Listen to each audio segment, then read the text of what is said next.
This is eCoffee with Experts, where marketers and founders share what's actually working in SEO, AI, and digital growth.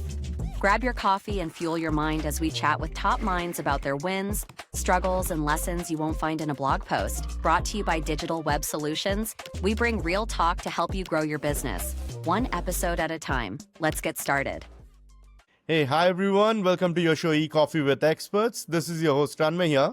And today we have Jesper, who is the founder of SchemaWriter.ai with us. Hey Jesper, how's it going? Hey, it's going good. And the sun is shining here in Denmark, so everything is good. Lovely, lovely. So Jesper, before we move any forward, let's go back. Let's talk a bit about your journey, how it all started, how is it going now, and more about your business, and then take it from there. Yeah, super. Perfect. So should I just explain how I got started?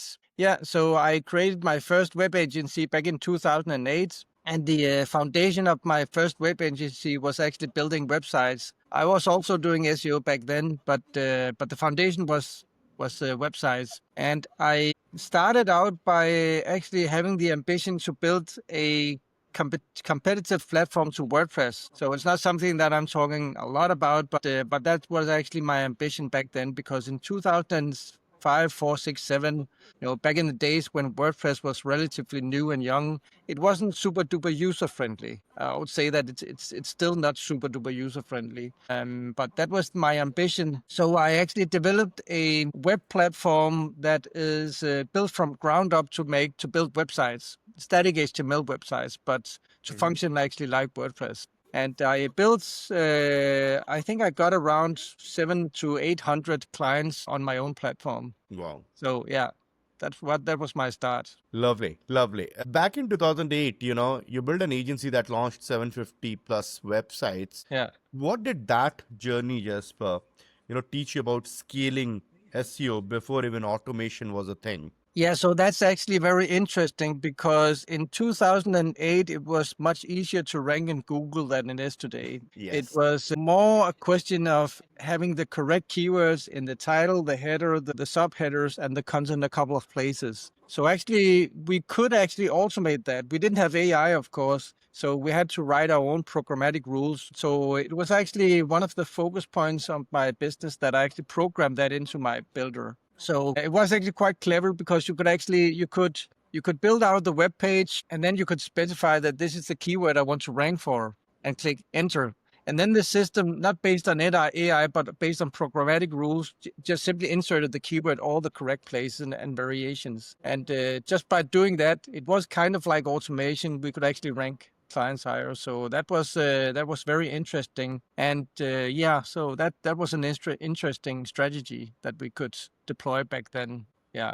SchemaWriter.ai, your platform is solving a niche but critical problem, right? How did you identify this gap and felt the need that this platform has to be created? Well, I identified the need for advanced schema, I think 5 years ago, when I had my first casino website clients. And so that was 5 years ago, something like that. And I programmed all the schema files in hand, and, a couple of pages of schema, advanced schema, interlink schema for each page of this website. And that was the start of my own schema journey. So I always knew that there was a need for something, a platform, a software to build this schema. I just couldn't find anything. And then 3, 4 years ago, all the talk about entity SEO kind of like exploded. Entities are important. Entities here, entities there, entities everywhere. Kind of like the need for a platform grew naturally in the SEO community, that we need something that you can actually produce entity-based schema, advanced schema. I just kind of like took it from there, because I already had a solid economic foundation with Yax, my other platform.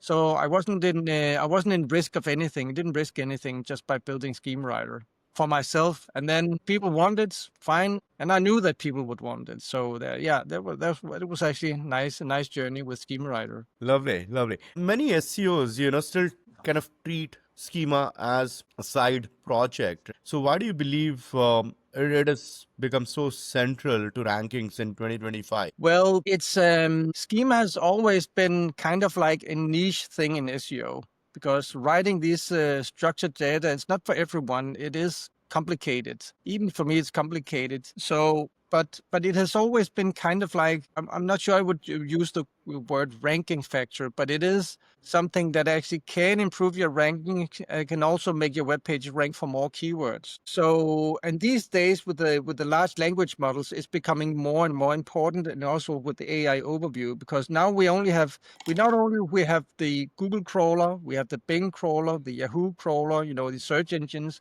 but you also have OpenAI, Claude, Perplexity, all of these crawlers that are crawling your site. And Google came out this year and said structured data is more important now than ever. They said that in their own blog. And also the OpenAI CEOs have talked about structured data, and the other guys have also talked about structured data. So I just predict that it's going to be more and more important, because the Google bot is very, very good at reading your content. But the other crawlers are not so advanced yet as the Google crawler, the Google bot. Yeah. So they need structured data to complement the content that they can extract from your website in order to understand it. So I just predict that it's going to be more important based on that. Right, right. And talking about schema, Jesper, when you're reviewing any of your clients' competitors' schema structure, what is that first thing that jumps out, that signals high leverage opportunity? I mean, this is for audiences who are kind of new to understanding schema. What is that they should look out for when they're creating that schema structure for their own clients' websites? Well, what I would recommend that you start out by doing is you have a keyword that you want to rank for. And what I would recommend doing is simply create a spreadsheet with the top 20 websites that's ranking for that keyword. And then use some sort of, either use a plugin for Google Chrome or simply inspect the code yourself and extract all of the schema types, because then it will clearly become visible. What do they do? What's the common denominator? What kind of schema are they using? Or are they using schema at all? And what I notice almost always is that most websites, they don't use anything else than basic plugin schema. So we have these Yoast, we have Ranmay, SEOpress Pro, these schema platforms, or these SEO plugins for WordPress. And they do offer some kind of advanced schema, but it is the same schema in all websites. So that's what I basically noticed, that almost no websites are using entity-based schema.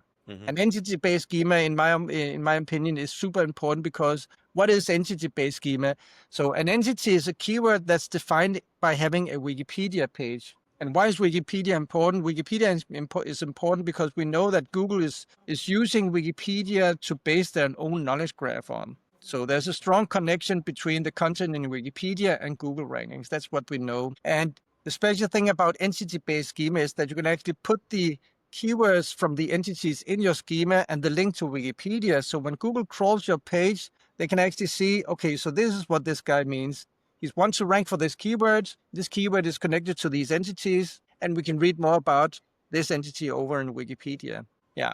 I hope that makes sense. Yeah, absolutely. And you'd have done it for quite a few clients during your career, right? Yeah. Give us one, super successful example of, where you have worked on a project and really kind of, worked out. Yeah. Okay. So actually, I could use my first casino site as an example, because I was doing for this guy. I've been working for him for a couple of years, and I've been doing basically only link building for this client. And we grew his traffic a little bit, 5%, 10% each year. So it was decent. It wasn't bad, but it wasn't also, I wouldn't say it was explosive, but it was nice. And then we started out these 5 or 6 years ago, we started out building schema for him. And so I actually spent a couple of months investigating all of his competitors. And in the casino niche, the iGaming niche, it is competitive, and many of these guys, they are using schema, and they're also using advanced schema. So I built out a spreadsheet of all his competitors, mapped out what kind of schema are they using, what are they not, and then I built out kind of like the perfect schema to have it all. Interlinked web page schema, knows about entities, keywords, all of that stuff. And then I deployed that across his website, programs, schema templates. And within 1 month, we saw 30% increase in traffic. Within 1 month after we launched this schema. So that was needless. He was extremely happy. So because when you're in the iGaming niche, from 1 month to another and you get 30% more traffic, it's extremely good. So yeah, that was a nice experience for me. Yeah. Brilliant, Jesper. That was a great conversation and an insightful one. For our audiences, if they want to reach out to you, if they need any assistance with schema strategy for their clients or for their own website, how would they reach out to you? Well, they can find me on X, they can find me on LinkedIn, they can find me on Facebook, and they can just write to me. Lovely. Thank you once again, Jesper, for taking out time to do this with us. Really appreciate it, man. Cheers.